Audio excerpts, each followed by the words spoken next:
Magandang araw, nagyaya ulit si Papa B na samahan at meron naman tayong gagawin panibagong video. Meron kasing nag-message sa akin, isang subscriber natin o viewers. Meron daw kasi siyang gagawing isang type ng pintuan.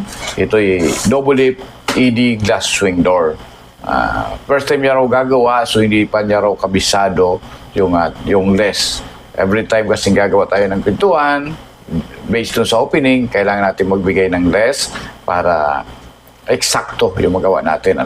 Pero bago tayo magpunta dun sa less, katropa, konting trivia lang. So hindi pa ganun familiar sa sinasabing ED door. Yung ED door kasi, ibig sabihin may frame yung door. Meron kasi frameless, okay. Yung ED door, isang type ng uri ng aluminum profile, ang code niya ED. Ibig sabihin pag ED, intindi doon sa isang type ng pintuan. Yung tinatawag na ED door. Ayun, isang aluminum profile yan. Okay? So, ito yung mga list natin kung tayo gagawa. Pero bago tayo simula katropa, kung bago lang kayo sa aking channel, paki-like, share, and subscribe naman ating channel at paki-share na rin itong napanood yung video para marami pa rin makakapanood at makakuha din idea sa mga kung gagawa kayo sa ganitong type ng door, ED door, double lip ED door. Okay? So, unahin natin yung height. Doon tayo sa height muna. Okay? Yung height kasi may dalawang less or bawas doon sa ating height. Una, doon muna tayo sa walang threshold, okay? Ang ganaganag sa walang threshold, tuloy, walang plain lang yung dadaanan, So, nag-release kasi tayo dyan ng 5'8" doon sa height pag walang threshold. Minsan, kinuha natin yan para may variation, 1/2 inch to 5'8" inches, okay? Yung ating less. Height yan, And then, kung may threshold kasi, ayan, yung threshold, kung hindi pa rin kayo familiar, isang type yan ng aluminum para nakakuha siya nakaumpok. Ayan. Kadalasan, yung height niyan, 3'8". Ayan. So, kaya yung less natin na 1/2 plus 3'8", dadagdag mo para doon sa threshold. Pasang wag walang threshold kasi variation natin up to 5'8".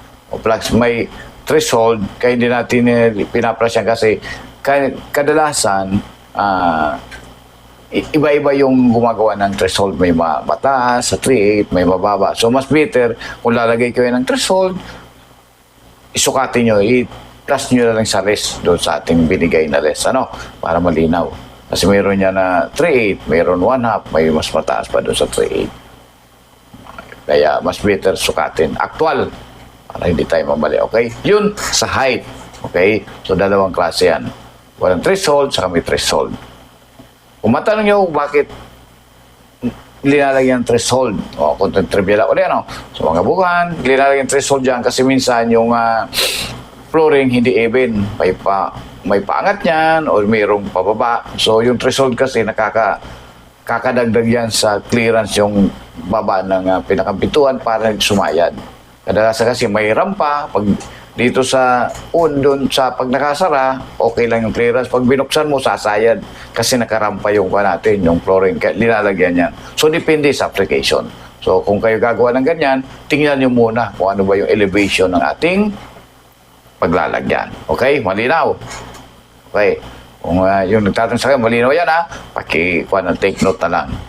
Then, doon naman tayo sa width. Okay? Yung width kasi, kung masinsinan yung clearance, naglalagay tayo ng 1/2 inch. Yung less. Bawas. Ibig sabihin, dito kasi sa tagliran, naglalagay tayo dyan 1/8, pero yung gat na kasi linalagyan natin ng kanyan 1/4 kasi may pa yun doon, mohair pa eh.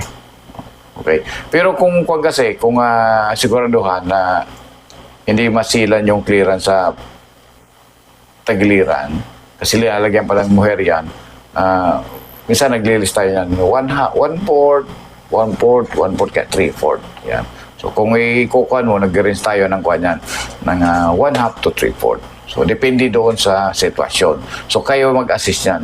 Itong binibigay nating less o bawas ay guide lang. So, pinakang final, kayo pa rin yung magpa-final and say kung yung halimba doon, yung reference natin, yung tama. No? Kasi may mga konsiderasyon yan. Okay? So, yan yung ating mga less ng ating double dip ED glass swing door. Hopefully, nakuha nyo katropa. Yung nagtatanong sa akin, kung napapanood nyo itong video ni Papa B, hopefully nakasulat. Kung may clarification kayo, pwede nyo kang i-message sa page natin at sasagutin natin yan. So, salamat ng marami sa panonood at sinamahan nyo hanggang sa kabuuan ng ating video. Si Papa B. So, medyo lumalalim ng gabi. Video pa rin. Hanggang sa muli, maraming salamat. Bye-bye. Diyos mabalos.